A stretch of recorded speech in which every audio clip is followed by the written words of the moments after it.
Hi all! ఈరోజు మన recipe వచ్చేసి మష్రూమ్ కర్రీ. మష్రూమ్ కర్రీని ఎక్కువ హడావిడి లేకుండా సింపుల్‌గా ఇలా చేసేసుకోవచ్చు.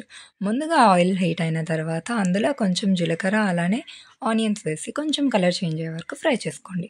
అందులోనే పచ్చిమిర్చి అలానే టమాటో ముక్కల్ని వేసి కొంచెం మగ్గిన తర్వాత అందులో పసుపు అలానే సాల్ట్ వేసి ఒక్కసారి అంతా కలుపుకున్న తర్వాత అందులో కొంచెం అంతా అల్లం వెల్లుల్లి పేస్ట్ కూడా వేసుకోండి. అల్లం వెల్లుల్లి పేస్ట్ అనేది మస్ట్. ఎందుకంటే మష్రూమ్ కర్రీ కొంచెం స్మెల్ వస్తూ ఉంటుంది కదా మష్రూమ్. ఆ స్మెల్ పోవడం కోసం అల్లం వెల్లుల్లి పేస్ట్ వేస్తే మంచి ఫ్లేవర్ అనేది వస్తుంది.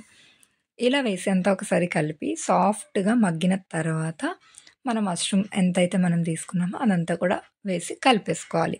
టమాటోస్ అనేవి మనం మష్రూమ్ తీసుకునే దాన్ని బట్టి తీసుకోవాలి. హాఫ్ కేజీకి అయితే ఒక 3 టొమాటోస్ తీసుకోండి మీడియం సైజ్‌వి.